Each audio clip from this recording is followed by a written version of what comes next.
Wala traffic eh. Sabay lang. Ang bilis ko daw. Samahan ko sa Wyatt, nakakotse. Sabay lang kami. Ang bilis ko daw eh.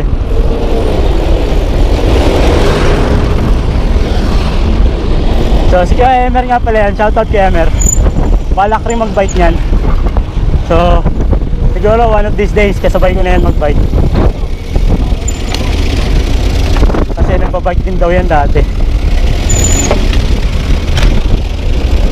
Sana nga makasabay ko na mag-bike. Iko-condition pa daw niya yung bike niya eh. Papalitan niya daw ng mas maliit na gulong. Okay, pasok na tayo ng San Isidro. Let's go.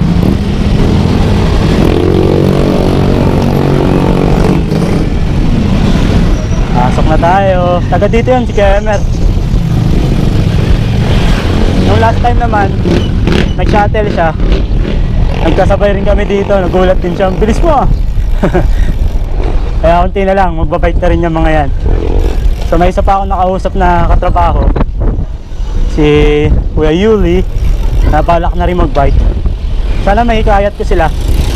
Kasi una sa lahat, maganda sa katawan. Nagtatabaan na kami sa Wyatt eh. So pag nag-bike kami, may exercise na kami, papunta at saka pauwi. So sabi ko sa kanila, hindi naman ako magmamadali. Sabay-sabay kami.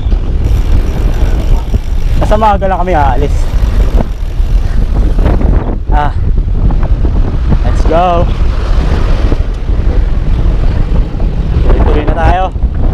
Sana hindi pa lobat yung camera natin. Galit yung nakakotse.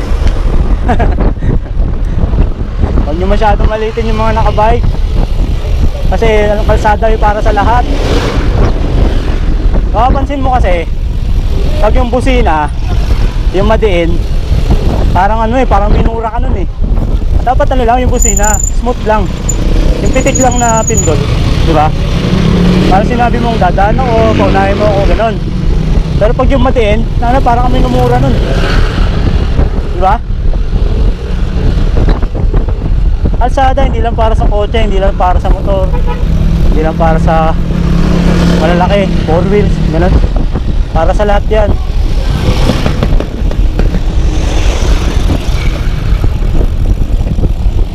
Wala naman ako sa gitna, sa gilid lang din naman ako. Bigayan lang tayo mga tropa. No hate tayo, no hate. Just love lang tayo, love, love, love. Lapit na tayo sa bukid. Lapit na tayo sa bukid.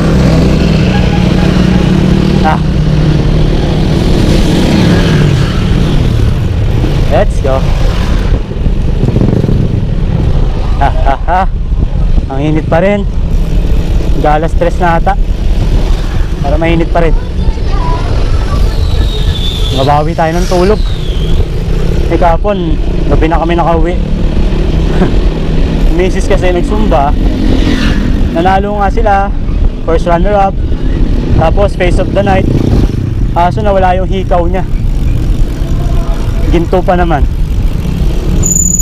Ay, hindi nakatulog yun si misis, kawawa.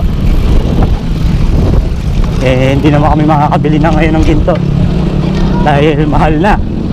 Tapos syempre priority na namin yung mga bata.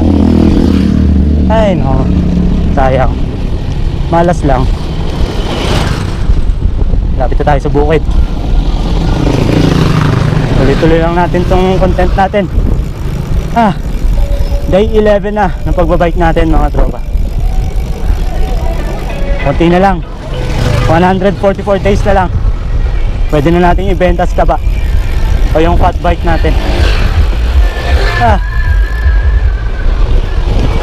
Tapos bili tayo ng road bike para may kapalitan tong si Payat.